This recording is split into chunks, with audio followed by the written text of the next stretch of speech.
Hello दोस्तों, आप सभी का स्वागत है हमारे channel dear DP sir learn with fun में।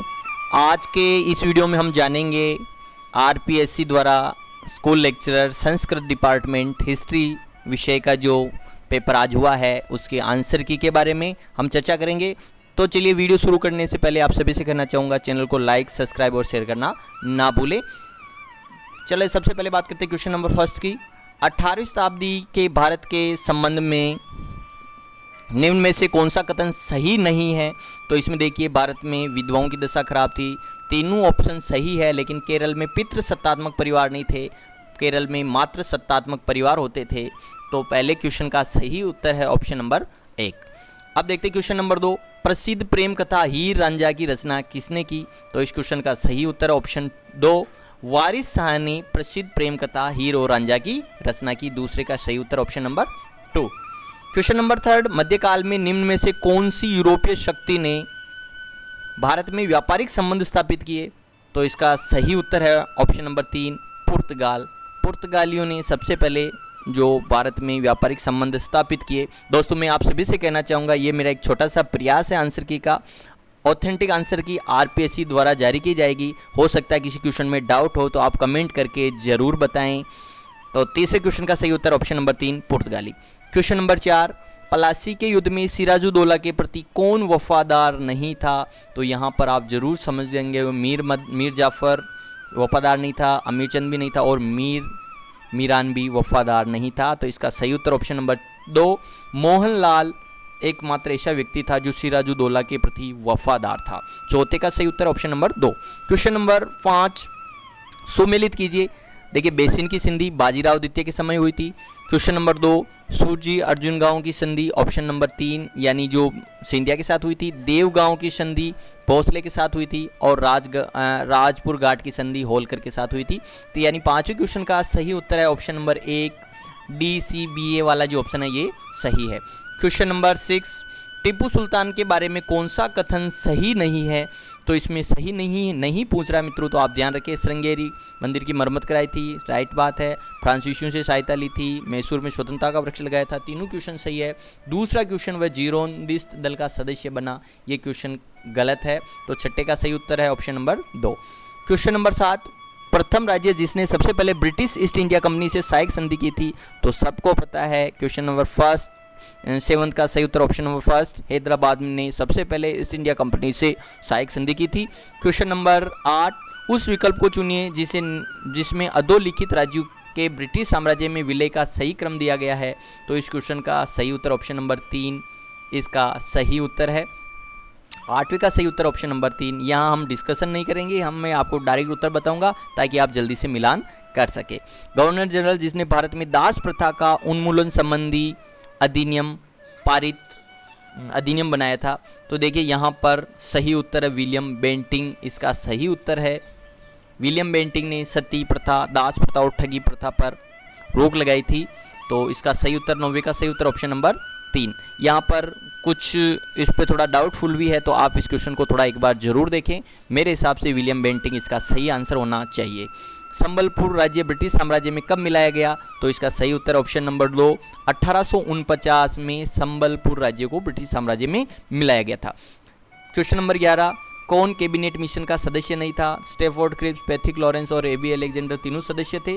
विंस्टन चर्चिल ये कैबिनेट मिशन का सदस्य नहीं था, ये ब्रिटेन में प्रधानमंत्री रह चुका है, ब्रिटेन का प्रधानमंत्री था।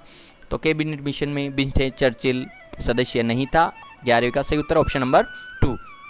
क्वेश्चन नंबर 12, संविधान सभा में मुस्लिम लीग के कितने सदस्य चुने गए थे? तो सही उत्तर ऑप्शन नंबर 4, 73 सदस्य मुस्लिम लीग से चुने गए थे। क्वेश्चन नंबर देखिए, यहाँ थोड़ा ये क्वेश्चन नंबर अब 13 की बात करते हैं। किस गवर्नर जनरल ने भारत में लोक निर्माण विभाग की स्थापना की थी? तो डलहौजी, जो लॉर्ड डलहौजी थे, उन्होंने भारत में लोक निर्माण यानी PWD की स्थापना की थी। संविधान के 1949 में अंगीकार किए जानने के समय निम्नलिखित में से कौन सा उसका हिस्सा नहीं था? तो इसका सही उत्तर option number 3, the direction of principle यानी जो नीति निर्देशक तत्व उसका हिस्सा नहीं थे, बाकी सब थे। नीति निर्देशक तत्व भारत के संविधान के किस भाग में सम्मिलित है? इसका सही उत्तर ऑप्शन नंबर 4 नीति निर्देशक तत्व संविधान के भाग 4 का हिस्सा है। अब बात करते हैं हम क्वेश्चन नंबर 6 की। निम्न खलीफाओं को कालक्रमानुसार व्यवस्थित कीजिए। तो इसको व्यवस्थित करने पर इनका सही उत्तर आता है ऑप्शन नंबर 3, यानी सबसे पहले अबू बकर, फिर उसके बाद हजरत उमर, फिर उसके बाद हजरत उस्मान और उसके बाद हजरत अली। 16वें का सही उत्तर ऑप्शन नंबर 3। अब बात करते हैं क्वेश्चन नंबर 17 की। तो इसमें जो सुमेलित नहीं है, देखिए नहीं है, बार बार आ रहा है सुमेलित, बाकी सभी सुमेलित है। ऑप्शन नंबर 4 25 से 28 ये अनुच्छेद शिक्षा और संस्कृति संबंधी इसमें प्रावधान नहीं है। तो 17वें का सही उत्तर ऑप्शन नंबर 4। फटाफट देख लेते हैं, गीजे के पिरामिड का निर्माण किसने करवाया था? तो 18वें का सही उत्तर ऑप्शन नंबर 1 फराओ खुफरू के द्वारा गीजे के पिरामिड का निर्माण कराया था। वर्क्स एंड डे के लेखक कौन है? तो हिस्सियड, ये इन्होंने वर्क्स एंड डे पुस्तक लिखी थी। अब बात करते हैं क्वेश्चन नंबर 20 की। तो इसको सही सुमेलित करना है। तो इसका सही उत्तर है मार्स युद्ध का देवता था, वीनस प्रेम की देवी, बेकस सूरा का देवता और नेपच्यून समुद्र का देवता था। ये उत्तर सही है। तो ऑप्शन नंबर 20 का सही उत्तर है option number 1। Question number 21, Divyavadana के अनुसार किसके उपदेश से प्रभावित होकर अशोक ने बौद्ध धर्म ग्रहण किया था? तो इसका सही उत्तर ऑप्शन नंबर 3 उपगुप्त के से प्रभावित होकर अशोक ने बौद्ध धर्म ग्रहण किया था दिव्यावदान के अनुसार। 21वें का सही उत्तर ऑप्शन नंबर 3। अब बात करते हैं हम क्वेश्चन नंबर 22 की। निम्नलिखित को सुमेलित कीजिए और नीचे दिए गए विकल्पों में से सही उत्तर चुनिए। तो इसका सही उत्तर ऑप्शन नंबर 4 ABCD, यानी 8वां लेख बोध गया यात्रा से संबंधित, रुमेनदेही में कर मुक्ति से, कंधार अरेमाइक भाषा और सारनाथ अशोक के बौद्ध धर्म के संरक्षक के रूप में। तो ये इसका सही उत्तर है। हो सकता है किसी क्वेश्चन में आपको डाउट हो मित्रों, मैं आपको फिर बता रहा हूँ, तो हो सकता है आप कमेंट करके बताएं। मेरा एक छोटा सा प्रयास है, ऑथेंटिक आंसर की RPSC द्वारा ही जारी की जाएगी। मैं ये जो भी क्वेश्चन बता रहा हूँ मैं अपने हिसाब से सही है, फिर भी किसी क्वेश्चन में डाउट होता है तो आप कमेंट करके ज़रूर बताएं ताकि उसमें हम संशोधन कर सकें। तो 22वें का सही उत्तर ऑप्शन नंबर 1। और दोस्तों मैं कहना चाहूँगा हमारे चैनल को सब्सक्राइब करना ना भूलें। हमारा मोटिवेशन हमें मोटिवेट करे, हमारा मनोबल बढ़ाएं। आपका बहुत बहुत धन्यवाद दोस्तों। अभी आगे हम और देखने वाले हैं क्वेश्चन नंबर 22 के बाद 22 में सही उत्तर ऑप्शन नंबर 1। 23 सुंग काल में यूनानी आक्रमण का उल्लेख किन ग्रंथों में मिलता है? तो सही उत्तर मालविका, अग्निमित्र, महाभाष्य और गार्गी, तीनों ग्रंथों में इसका यूनानी आक्रमण का उल्लेख मिलता है। 23वें का सही उत्तर ऑप्शन नंबर 4।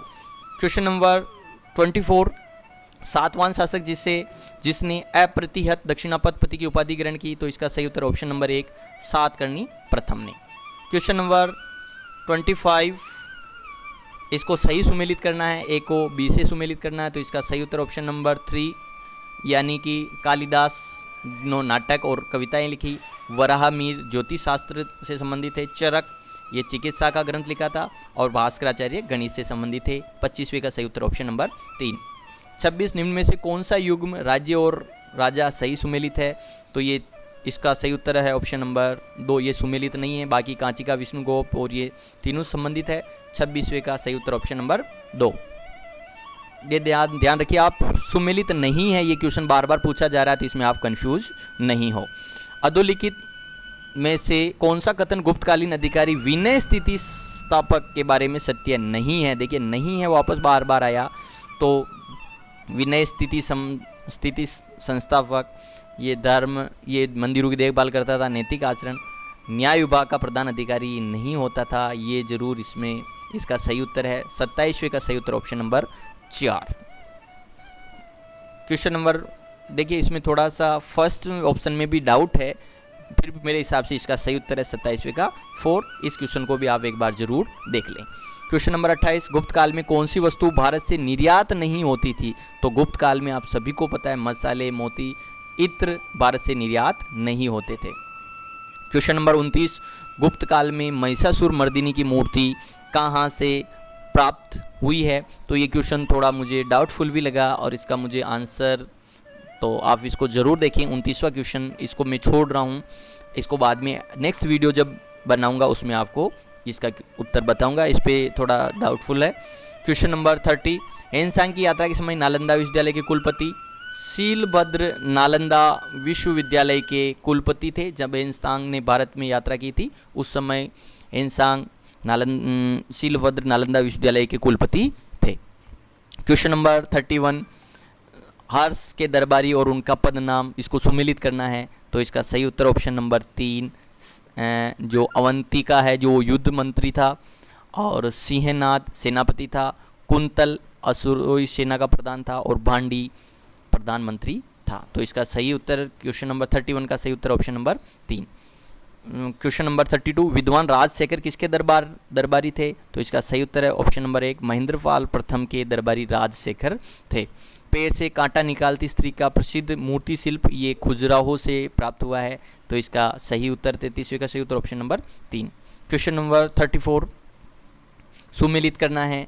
तो इसको सुमेलित करने के बाद सही उत्तर आया 34 का ऑप्शन फर्स्ट, यानी जो तोलकाप्यम है, तोलकाप्यर की जो तोलकाप्यम पुस्तक है तोलकाप्यर की है। शिल्पाधिकारम ये इलंगो आदिगल, मणिमेखले शीतले सतनार की पुस्तक है, और जीवक चिंतामणि तिरुकदेवर की रचना है। 34वें का सही उत्तर ऑप्शन नंबर फर्स्ट।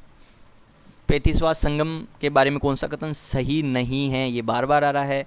तो इसमें चोल राज्य ये वाला जो राज्य में हुआ ये कथन गलत है। 35वें का सही उत्तर option number first. Angkor Wat का विष्णु मंदिर किसने बनवाया था? सूर्यवर्मन द्वितीय के द्वारा अंकोर वाट का विष्णु मंदिर बनाया गया था। क्वेश्चन नंबर 37 निम्न में से मध्य एशियाई स्थानों पर भारतीय संस्कृति के प्रमाण मिलते हैं। तो ये सभी शहरों में भारतीय संस्कृति के प्रमाण मिलते हैं। तो ऑप्शन नंबर 4 इस क्वेश्चन का 37वें का सही उत्तर ऑप्शन नंबर 4। अब बात करते हैं हम क्वेश्चन नंबर 38 अकबर की विजयों का तिथि क्रम के अनुसार सही करना था। तो सब चुनार, मेड़ता और अंतिम विजय कालिंजर की थी। तो ये इसका सही उत्तर 38वें का ऑप्शन नंबर 2। क्वेश्चन नंबर 39 हबीब अल सियार किसने लिखी थी? तो ये पुस्तक मोहम्मद खान मीर की ये पुस्तक है हबीब अल सियार। क्वेश्चन नंबर 40 किस सिख गुरु को जहांगीर ने कैद किया था? तो गुरु अर्जुन देव को जहांगीर के द्वारा कैद किया गया था। अब आगे और भी क्वेश्चन है, लेकिन वीडियो ज़्यादा बड़ा नहीं हो इस कारण इसका सेकंड पार्ट जल्दी देखें, अपलोड करने वाले हैं। दोस्तों चैनल को सब्सक्राइब करना ना भूलें, हमारा मनोबल बढ़ाएं, और अच्छे से अच्छे वीडियो पाने के लिए चैनल बेल आइकन दबाएं ताकि आने वाले वीडियो की नोटिफिकेशन आपको मिलते रहें। Thank you and bye bye.